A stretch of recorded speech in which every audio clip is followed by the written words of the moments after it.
Kalau anda adalah seorang peminat motor klasik dan juga pentingkan teknologi zaman sekarang, Royal Enfield Gelera 450cc khas untuk anda. Dan di Malaysia, motor Royal Enfield Gelera 450cc ni dijual dengan harga RM28,700.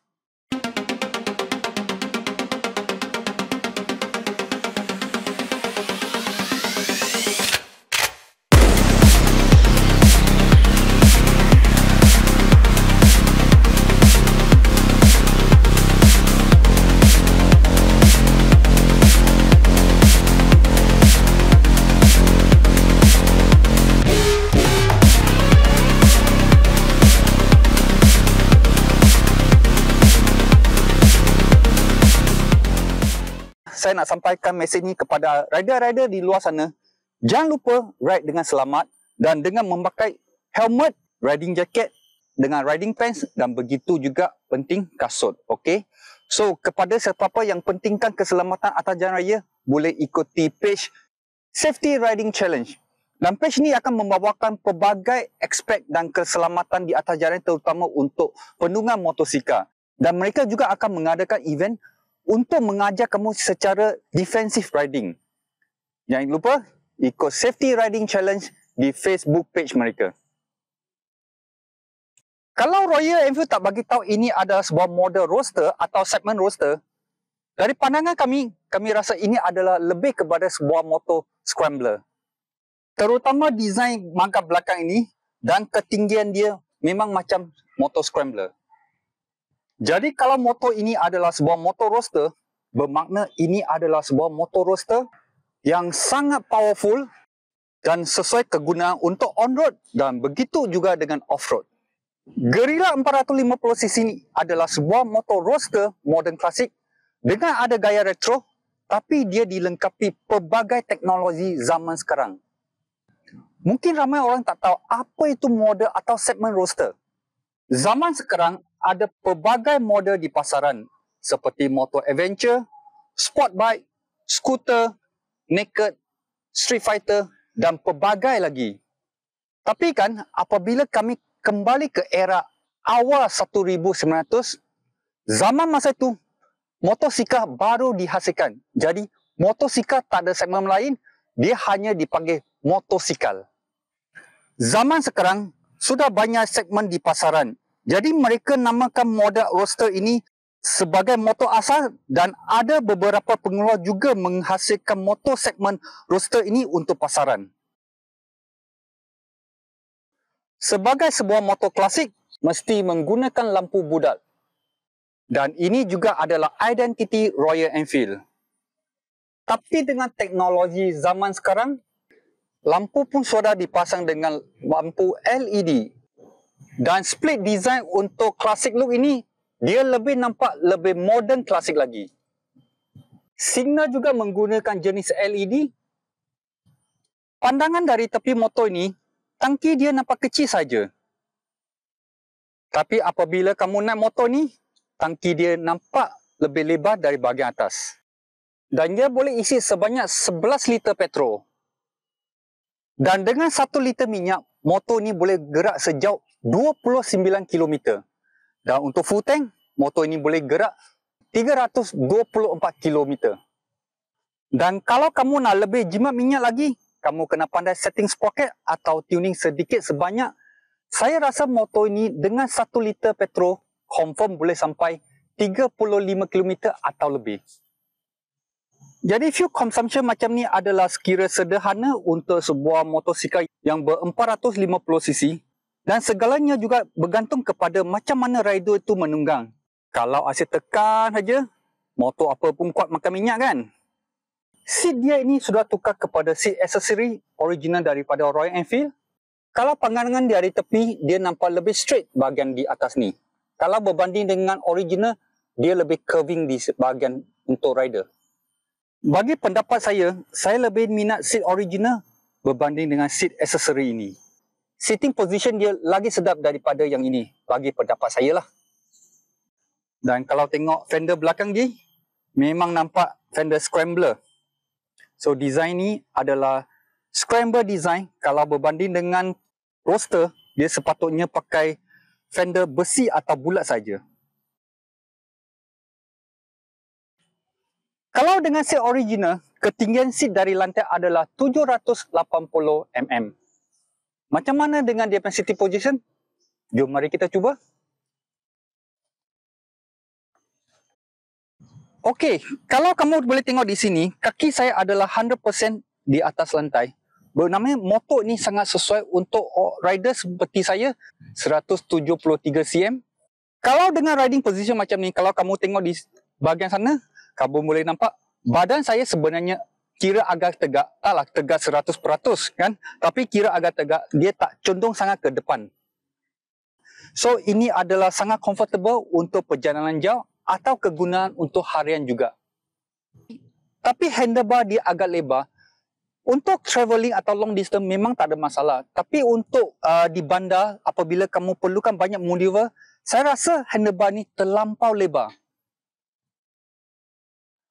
Dan macam mana untuk kedudukan untuk penumpang di seat belakang? Jom mari kita cuba.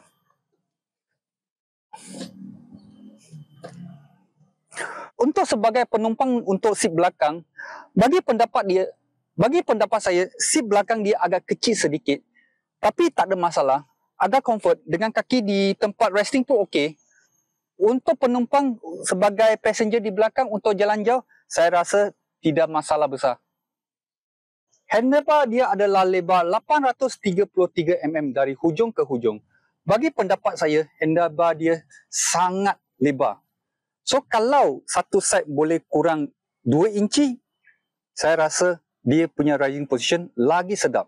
Kerana apabila handlebar lebar sangat, kurang sesuai untuk kegunaan di bandar yang sesak atau kamu memerlukan maneuver yang banyak. Selama ini, Royal Enfield menghasilkan enjin Eco. Tapi untuk Gilera 450cc ni, dia menggunakan enjin baru mereka, iaitu sistem water cool. Kira ini adalah motor kedua menggunakan enjin water cool ini, dan model pertama adalah model dari Himalayan 450cc yang baru saja dilancarkan pada tahun 2024. Dengan single silinder 452cc, 4 valve twin cam menghasilkan 40 horsepower pada 8000 rpm dan torque-nya sebenarnya sangat bagus ya. Torque dia mula kick in pada 5500 rpm dengan menghasilkan 40 Nm torque. Mungkin ramai orang akan pentingkan horsepower kepada sesebuah kenderaan. Bagi pendapat saya, horsepower itu bukan tak penting, tapi torque dia lebih penting. Seperti ini, dia menghasilkan 40 Nm torque pada RPM 5500. Jadi apabila kamu cruising dan kamu perlu overtake kenderaan yang lain, kamu hanya perlu throttle saja. Dia akan bagi kamu power itu dengan torque dia yang cukup kuat, dan itu akan memberi satu penunggangan yang sangat selesa di atas jalan raya. Dan tentulah enjin ini menggunakan sistem fuel injection. Yang lebih moden lagi adalah dia punya ride by wire untuk throttle body dia. Gearbox dia dilengkapi untuk enjin ini adalah 6-speed gearbox. Dan apa yang menarik di dalam ini yang kamu tak boleh nampak adalah slipper clutch. Slipper clutch mengurangkan drag semasa kamu drop gear pada kelajuan yang tinggi. Jadi motor itu takkan drag kuat, jadi ia akan memberi satu penunggangan yang sangat selesa. Kazuto Garage Online Store. Kini Kazuto Garage mengadakan kedai secara online. Kepada peminat-peminat Kazuto Garage, jangan lupa datang support Shopee Store kami ya. Dan anda boleh mendapat pelbagai merchandise original Kazuto Garage seperti t-shirt, stickers, barang-barang JDM dan lain-lain. Dan juga jangan lupa support TikTok, Facebook page, Instagram, YouTube channel Kazuto Garage, okey? Apa yang tambah menarik adalah exhaust system dia. Dia datang dengan full system stainless steel exhaust dari depan ke belakang. Dan ini adalah tabung silencer dia untuk catalyzer. Dan tabung belakang juga buatan daripada stainless steel. Kalau pandangan di tepi dia nampak besar, dan kalau kamu pandang di atas, bahagian atas ni, sebenarnya dia nampak slim je. Dengan design tabung macam ni, dia nampak macam exhaust system aftermarket. So macam mana dengan dia punya sound system ni? Jom, mari kita test.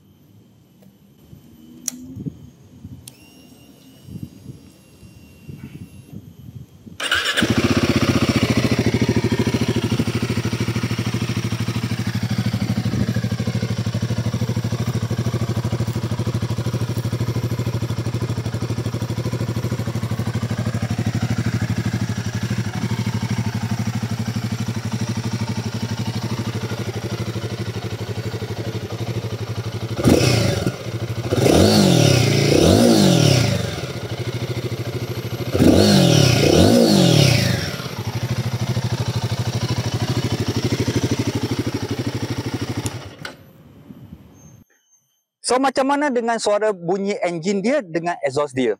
Mungkin ada setengah orang akan kata enjin dia suara macam kasar sikit. Tapi kamu kena faham, dia kekalkan identiti sebagai Royal Enfield. Kerana sebelum ni mereka menggunakan Echo, suara enjin dia memang rasa macam kasar. Dan itulah sebenarnya peminat-peminat Royal Enfield minat. Pasal dia rasa macam raw. Satu motor klasik yang raw. So kasar itu sebenarnya adalah identiti dari Royal Enfield. Tapi dengan full system sekarang yang ini ada, dengan engine water cool, suara dia lembut sedikit dan kamu boleh rasai ada suara dia macam modern klasik punya motor. Chassis Glera 450cc ni direka secara dinamik dan rigid dengan menggunakan besi tubular untuk chassis design dia. Selain daripada side stand, motor ini juga dilengkapi dengan double stand. Tapi kami hadapi sedikit masalah dengan naikkan double stand dia. Kalau kita tengok dari bahagian atas ni, dia punya frame untuk pedal belakang untuk passenger sebenarnya terlampau keluar. Okay, seperti yang kamu boleh nampak ni, dia terlampau keluar. Jadi apabila dia terlampau keluar, kita nak naikkan dia punya double stand di bawah tu, memang sangkut kaki di sini, ini memang susah. Sebenarnya sangat susah nak naikkan dia punya double stand. Untuk Glera 450cc ini, berat dia adalah 185 kilo. Dan Royal Enfield tak pernah menghasilkan motor yang lebih ringan daripada ini kerana selama ini mereka banyak menggunakan produk-produk atau barang-barang aksesori buatan daripada besi. Jadi kali ini mereka banyak menggunakan parts-parts atau aksesori daripada rubber atau plastik. So, dapatlah mengurangkan sedikit sebanyak keberatan motor buat zaman sekarang ini. Barang-barang yang untuk mengurangkan weight untuk motor ini adalah seperti magat. Kalau dulu, dia punya magat depan belakang akan menggunakan buatan daripada besi. So, motor ini adalah guna plastik, material plastik untuk fender depan dan magat belakang. Dan untuk switch di kiri dan kanan, kalau motor sebelum ni untuk dari Royal Enfield, mereka menggunakan macam aluminium kot kalau tak silap. Ringan juga. Tapi kalau buat daripada plastik, lagi ringan lah. Dan side stand dulu buat daripada cast iron, sekarang pun buat daripada tubular besi. So memang lebih jauh ringan daripada dululah. Tentulah tangki masih buat daripada besi. Dengan berat dia 185 kilo, jadi tentulah perlukan suspension yang baik untuk support motor ini dari depan dan belakang. Fork dia dengan inner tube 43mm dari jenama Showa. Siap dengan gaiter kiri dan kanan untuk protekkan abuk masuk ke dalam fork seal. Dan motor ini juga dikomplit dengan banana swing arm. Siap dengan monoshock dengan linkage bracket yang bagus untuk dapat tekanan yang lebih mantap lagi. Dengan semua itu, dia memberikan satu riding yang sangat comfort. Untuk brake system untuk Glera 450cc ini sebenarnya bagus. Semasa saya menunggang, apabila kamu engage dengan dia punya brake, saya boleh rasa dia punya brake system tu sangat sharp. Kenapa brake system dia sangat sharp? Salah satu sebab adalah kerana dia menggunakan steel braided hose. Berbanding dengan jenama lain atau motor lain, dia kebanyakan menggunakan rubber hose sahaja untuk brake system dia. Seperti yang saya katakan, walaupun dia menggunakan bi-wheel caliper dengan 2 port sahaja, brake system dia sangat sharp. Nampak? Dia gunakan steel braided hose. Dan rotor depan dia menggunakan 310 mm diameter. Macam biasa, complete dengan ABS system. Dan untuk blade belakang, dia menggunakan rotor 270 mm diameter dan datang dengan Bribie caliper juga. Yang ini single port untuk belakang dan macam biasa, siap dengan ABS system sekali.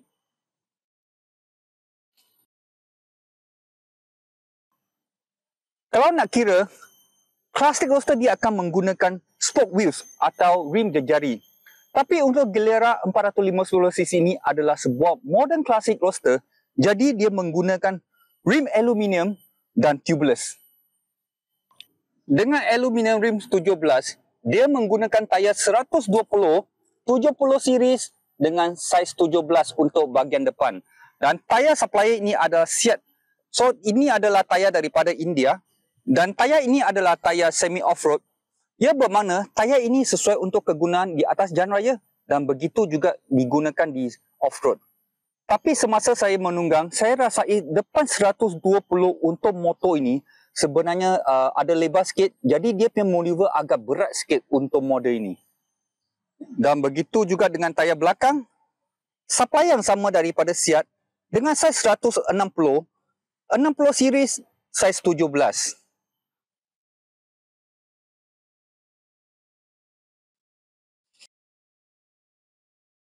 Dan tentu kita juga nak tengok dia punya switch. So di sebelah kanan macam biasa sini adalah engine off, engine on, okey, dan start engine.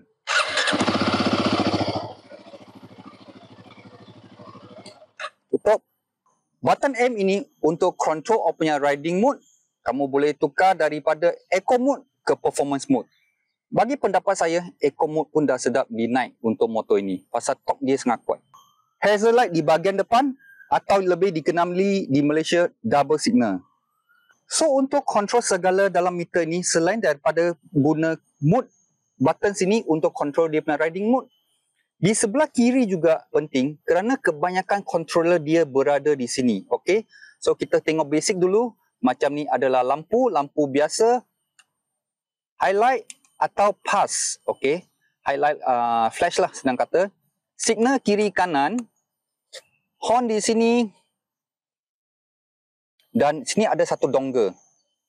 Ini dongle penting kerana dongle ini adalah kontrol untuk macam okey, tengok naik turun semua akan menggunakan dongle ini, okey, kiri kanan up and down dengan boleh tekan. Dan di depan dia adalah home button. Motor ini datang dengan single meter style, TFT meter sebagai classic look. Tapi dalam meter ini ada banyak function. Dalam meter ini ada tunjuk RPM, speedometer, signal indicator, gear position, jam dan suhu keliling antara kita perlu perhati semasa kita ride. Selain daripada itu, kamu juga boleh mirrorkan smartphone anda ke meter ini untuk tengok map navigation. So ini adalah home, kamu boleh menggunakan dongle dia untuk control, tekan. Okey, boleh check apa yang kamu nak check, sistem, information, favorite. Semua menggunakan dongle ni adjust, appearance, lepas tu golden line. So boleh masuk ke analog juga. Trip distance, average fuel consumption, semua kamu boleh tengok. Dan di handlebar tengah sini ada satu charging port. Ini adalah USB-C charging port. So kepada siapa yang memerlukan, sentiasa ada charging port di sini.